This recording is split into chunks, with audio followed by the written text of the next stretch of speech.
tinggal dan kerja di luar negeri bisa jadi sesuatu yang oke banget kalau menurut orang-orang Indonesia. Apalagi kalau kita ngomongin dalam hal gaji cuy. Tukang cuci piring di Australia, office boy itu gajinya bisa sampai 50 juta rupiah per bulan. Dan ini pun gue ketika ngeliat thread Twitternya sangat-sangat merasa bahwa sangat membagongkan sekali gitu ya. Lu yang di sini kerja di bawah 10 juta dan udah oke banget, di sana 50 juta untuk part-time tukang cuci piring. Ada juga influencer yang bilang kalau pendapatan kotor driver online di luar negeri itu bisa sampai 2 juta per hari. Kali 30 berarti 60 juta dong per hari kalau kerja tiap hari. Dan itu pun di luar negeri masih banyak driver ojol yang protes bahwa gaji mereka tuh rendah. Fenomena ini akhirnya bikin gue bertanya-tanya, sebenarnya tinggal di luar negeri itu worth it gak sih? Dan kalaupun iya, emang gimana ya caranya biar kita bisa tinggal di luar negeri atau setidaknya dibayar pakai dolar, ya dolar manapun itu sih ya. Tonton video ini sampai habis biar lo bisa dapet keseluruhan insight-nya.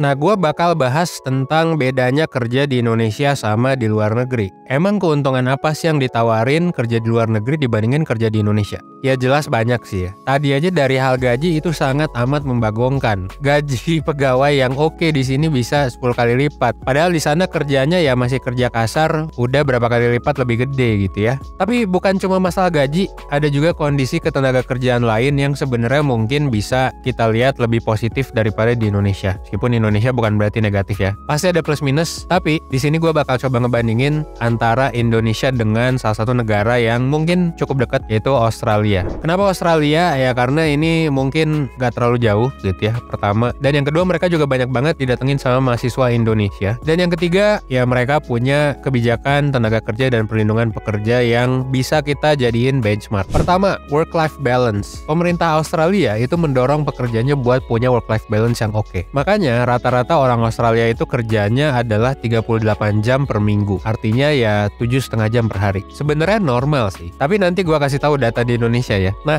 Australia juga punya jatah cuti yang relatif tinggi. Kalau di kita tuh kan 12 hari, sementara di mereka tuh 4 minggu per tahun. Artinya lo bisa cuti lebih dari sebulan tapi masih dibayar sama perusahaannya. Belum lagi ditambah izin sakit tuh 10 hari dan 10 hari juga hari libur. Gitu ya, tergantung daerah tempat kerja lo. Kalau di Indonesia, memang UU Ketenagakerjaan itu bilang ya 40 jam per minggu. Jadi basic banget sih 8 jam per hari kan. Tapi nyatanya 14% pekerja Indonesia itu bisa kerja sampai 60 jam per minggu. Belum lagi yang gak kecatat. Indonesia tuh salah satu negara paling kerja keras lah di dunia sebenarnya ya. Jatah cutinya juga cuma 12 hari. Itu pun kalau lo udah kerja minimal setahun dulu. Kalau belum setahun ya nggak boleh cuti. Meskipun hukum kita ya of course lebih friendly lah daripada negara lain, kayak ada proteksi, JKP, BPJS. Tapi jujur kerja di luar negeri itu bisa jadi nawarin benefit yang lumayan oke. Apalagi misal lo nggak pernah pakai BPJS gitu ya. Terus lo juga mungkin nggak di PHK dan lain sebagainya. Kalau lo punya skill yang oke, lebih baik kerja di luar negeri. Ini gua nggak bilang Indonesia jelek ya, tapi untuk beberapa orang bisa jadi leverage di luar negeri lebih bagus. Yang kedua,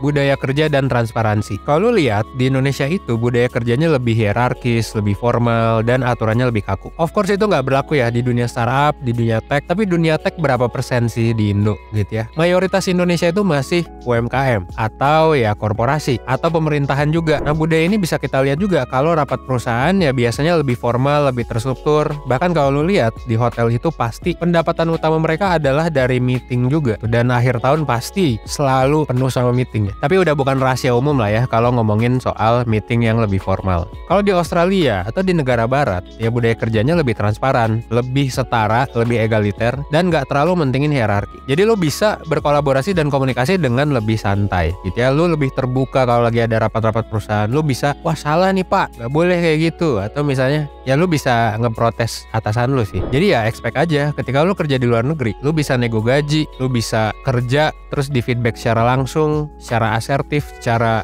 lugas dibandingkan dengan Indonesia yang mungkin cenderung gak enakan. Ketiga, nah ini ngomongin gaji. UMR Indonesia tuh gak ada yang lebih dari 5 juta. 5 juta paling tinggi. Tapi sebenarnya kalau kita lihat gaji rata-rata orang Indonesia dibandingin sama sama negara lain, angkanya itu menyedihkan banget sebenarnya. Apalagi kalau lu kerja di tempat kayak Jogja gitu, yang UMR-nya rendah juga, sedih juga. Bayangin ya, lu kerja UMR 5 juta atau 2 juta, dan bahkan gaji rata-rata Indonesia tuh sekitar 2,9 juta guys. Tapi lu harus beli iPhone yang lebih mahal daripada orang US beli iPhone. Jadi kalau lu kerja di US atau di Australia atau dimanapun gitu ya, lu tuh bisa beli iPhone dengan lebih murah biasanya. Ya kalau di US karena memang lebih murah kan di sana. Di sini kita harus lebih mahal cuy buat dapetin barang-barang yang harganya sama. Kayak misalnya motor, mobil, langganan software, iPhone tentunya dengan gaji Indonesia. Makanya orang-orang banyak yang bilang enakan lu dibayar pakai dolar tinggal di Yogyakarta. Iya nggak sih? Gue ulangi lagi ya, rata-rata gaji pekerja Indonesia itu 2,9 juta. Sementara di Australia, rata-rata gaji pekerjanya itu di angka 7.500 USD alias 113 juta per bulan. Lu bisa beli 10 iPhone, lu bisa beli 5 iPhone Pro terbaru yang speknya paling gede. Di Indonesia, lu harus ngumpulin 4 kali gaji dulu mau beli iPhone. Bayang ya, itu tuh yang full time. Kalau misalnya kita kerja part time, misalnya sambil jadi mahasiswa, upahnya juga masih gede, 300.000 per jam. 300.000 kali 8 berapa ya? 2,4 juta. 2,4 juta per hari. Dikali 20 itu udah 40 juta per bulan, atau bahkan sampai 50 jutaan. Itu yang paling rendah loh. Ini ya itu rata-rata lah. Dan yang paling penting sebenarnya adalah ya jangan sampai lo kerja di luar negeri tapi lo nggak tahu gitu skill apa yang harus lo kuasai, apa aja yang harus lo siapin, gimana caranya hidup di negara orang. Nah ini gue bakal bahas di section selanjutnya.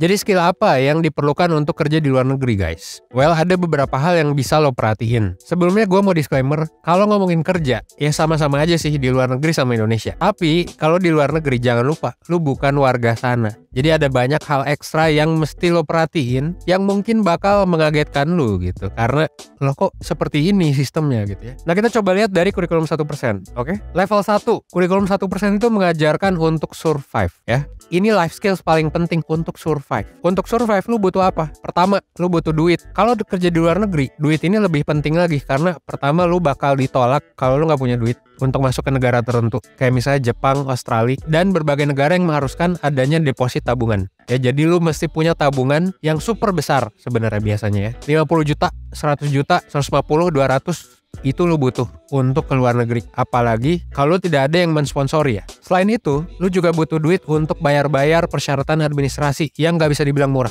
Kayak visa, pesawat ke sana, dan yang jelas lu butuh duit juga kan buat makan di sana, buat nyewa rumah atau kosan. Pokoknya penting banget sih untuk nabung dulu sebelum lu keluar negeri. Ya mau lu di endorse atau enggak, kecuali ya memang lu dapet beasiswa LPDP atau apa. Itu pun menurut gua mesti harus siap-siap gitu ya. Jadi yang pertama lu butuh duit. Yang kedua, lu butuh ethics, manner, dan fashion. Nah ini penting banget. Dan ini juga ada webinar ya di 1% ya. Penting banget untuk tahu ethics yang ada di negara orang lain. Biar lu pertama gak dianggap aneh tentunya. Dan yang kedua, biar lu gak sulit hidup gitu. Jangan sampai lu sulit hidup karena lu gak riset tentang budayanya di negara dan kota yang lu tuju. Fashion juga jadi penting banget. Bukan cuma ngomongin stylish atau enggak, tapi karena lu harus siap kan dengan berbagai cuaca. Jangan sampai lu pakai hoodie tapi di sana panas, atau lu pakai hot pants tapi di sana lagi musim dingin. Itu kan kayak konyol gitu kan. Nah jadi siap-siap dengan berbagai macam budaya, etika, manner gitu ya, gimana cara salamnya, gimana cara mesen makan, sampai ke fashionnya juga. Nah itu adalah dua aspek dari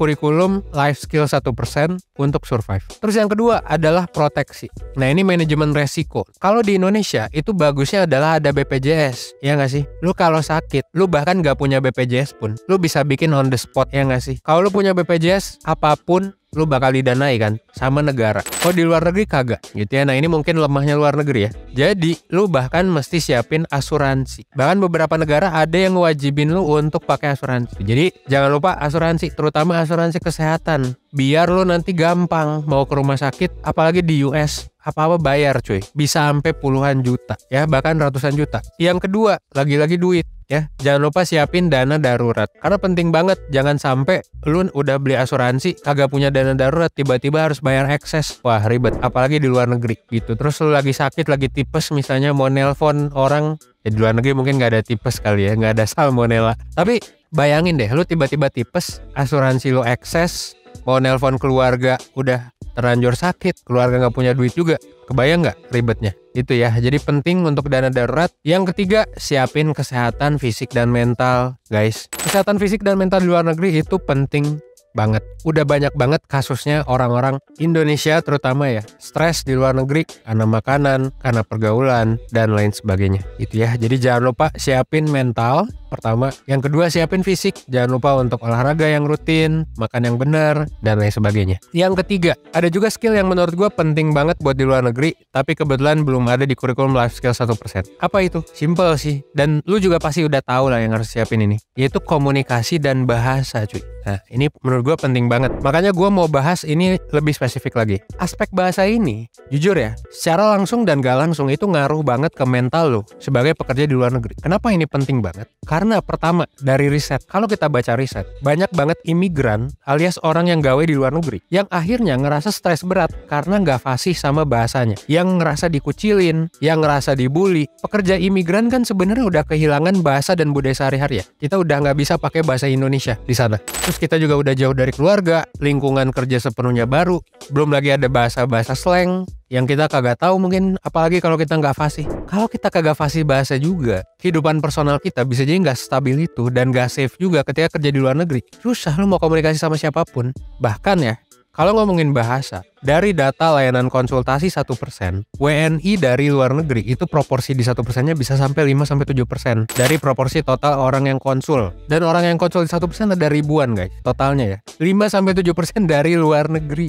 Ya, jadi banyak yang merasa, dan keluhannya rata-rata mirip, yaitu kesepian, social isolation, kesepian, merasa terasingkan, dan lain sebagainya yang salah satu faktornya adalah bahasa. Kita udah melayani konsultasi sama TKI, TKW, belum lagi juga mahasiswa. Itu banyak yang isunya seperti itu, sama mirip-mirip, kesepian, terasingkan, penguasaan bahasa. Dan kalau kita lihat dari riset yang lain, misalnya buat negara lain, ini tuh berlaku buat banyak negara yang bahkan udah banyak gitu. Kayak misalnya orang China, Filipina, atau Meksiko yang kebetulan kerja di US kan banyak nih, 3 negara ini. Itu tuh mereka banyak yang stres, banyak yang ngerasa terisolasi secara sosial karena kagak tahu dan kagak menguasai bahasa Inggris. Padahal mereka udah lama kerja di sana. So, buat lo yang udah di luar negeri, atau mungkin buat lo yang mau ke luar negeri, penguasaan bahasa itu penting banget. Jangan lupa belajar. Yang kedua, ini gue masih ngomongin soal bahasa nih ya. Kalau lo gak fasih bahasa asing, lo tuh bakal lebih rentan buat ya kena konflik di komunikasi dan kerja. Banyak yang akhirnya mengalami konflik sama pekerjaan karena masalah bahasa. Dan ini bukan ngomongin fasih enggaknya doang. Maksudnya bukan ngomongin lo ngerti atau kagak, tapi ngomongin masalah pronunciation juga, alias masalah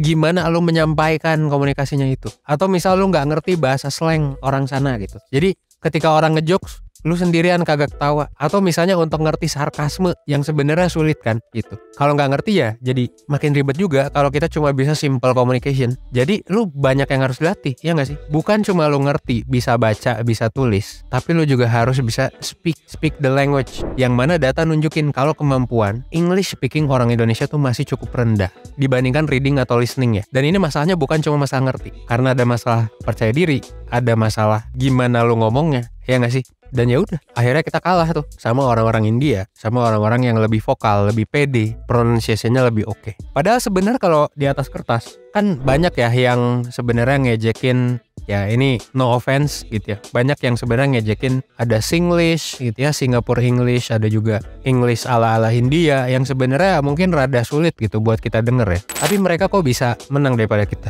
Ya itu ada masalah pede, terus juga udah terbiasa, masalah vokal. Jadi ngomongin soal bahasa Inggris tuh bukan cuma ngomongin soal lu ngerti atau enggak, TOEFL lu bagus atau enggak, tapi gimana nanti lu ngomongnya, lu bisa ngerti slang, jokes atau dan lain sebagainya, dan lu bisa pede. At least sebenarnya seminimal mungkin lu bisa lah gitu ya, lu bisa bare minimum, tapi lu harus bisa banyak hal yang lain tadi. Syukurnya, nah ini syukurnya juga bahasa Inggris itu buat beberapa orang ya memang susah, tapi masih mending lah, karena pertama nggak ada bahasa halus atau kasar ya, kayak misalnya di bahasa Sunda, bahasa Jepang gitu ya, kan beda ngomong sama orang tua sama anak muda, terus nggak beda intonasi, beda arti kayak bahasa Mandarin gitu kan. Dan syukurnya kita juga udah belajar gitu ya dari SD, jadi wajib lah buat lu beneran untuk menguasai bahasa Inggris. Belum lagi ya tuntutan pekerjaan di Indonesia juga banyak kan yang butuh bahasa Inggris, nggak perlu kerja di luar doang. Nah terus gimana solusinya? Gue bakal ngasih tahu gimana cara biar lu bisa pede, gimana cara lu biar bisa jago, gimana cara lu biar bisa belajar langsung instan sekarang juga dalam waktu cepat.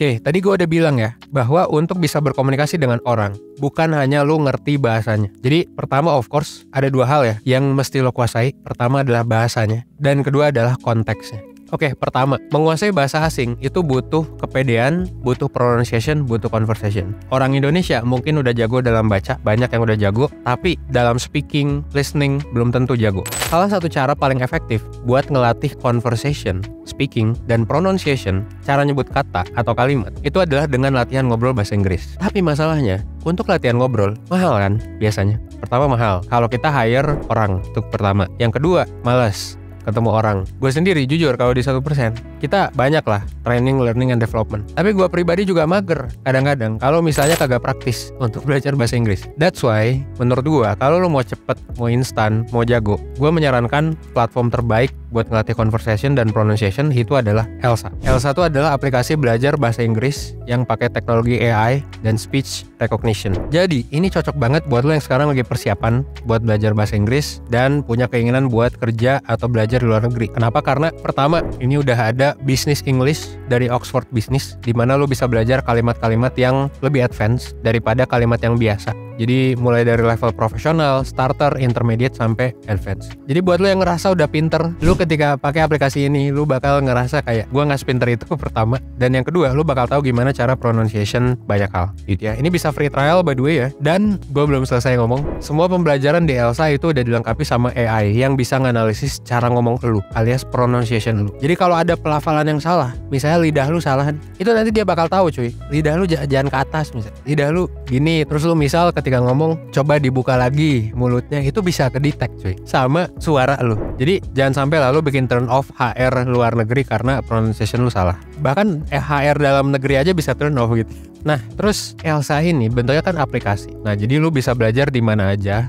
tanpa mager. Dan mereka juga udah nyediain 3.000 lebih modul pembelajaran dan lebih dari 40 topik yang bisa ngebantu lo buat belajar bahasa Inggris. Kalau tertarik lo bisa langsung download dan ada free trialnya juga. Jadi lo klik link di deskripsi, kita udah kerjasama sama Elsa. Khusus buat penonton 1% lo bisa dapat free trial selama 7 hari cuy. Nah, itu ngomongin soal bahasa. Sekarang gue mau ngulangin lagi soal yang tadi, hal-hal yang perlu lo siapin. Jangan lupa juga, lo mesti nyiapin banyak hal kan. So, pertama saran gue, lu cari video-video negara yang pengen lo tuju. Misalnya, ya lu pengen ke Australia, ya carilah video-video yang bahas soal Australia. Dan lu juga bisa jawab berbagai macam pertanyaan ini. Lu bisa pause ya. Setelah ini, gue bakal ngasih list pertanyaan buat lu siap-siap ke luar negeri.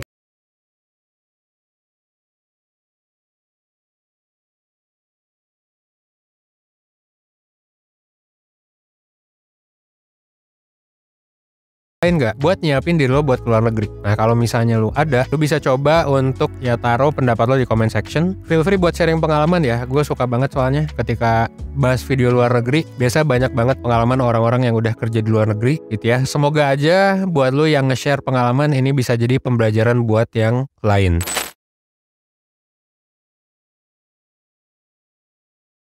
Well, at the end of the day, kerja di luar negeri memang ada pros cons-nya gitu ya. Di video ini gue lebih banyak ngebahas pro-nya of course. Jangan lupa tapi yang negatifnya juga disiapin. Jangan lupa pertimbangkan segala resikonya. Jangan lupa siap-siap lah intinya ya. Dan kalau misalnya udah siap, ya udah gaskeun aja. Dan yang paling penting, jangan lupa cari info tentang negara yang pengen lo tuju. Sambil belajar juga ngelancarin bahasa Inggris. Biar nanti nggak haho-haho ya ketika di luar. Saran gue sih, lo bisa maksimalin aplikasi Elsa Speak. Ini aplikasi yang sudah gue rekomendasikan berkali-kali. Untuk lo yang pengen lancar ngomong bahasa Inggris, lo download aja di Google atau di App Store. Dan lo juga bisa klik link di deskripsi buat dapetin free trial. Dan dapetin diskon spesial juga sih ya. Dan kita juga sudah ada grup komunitas bahasa Inggris. Akan ada free event ke depannya bahkan. Semoga aja lo nonton video ini gak telat ya. Tapi kalau udah telat, ya udah masuk komunitasnya aja. Free trialnya masih ada kok. Oke? Akhir kata, gue Evan di 1%. Well, thanks.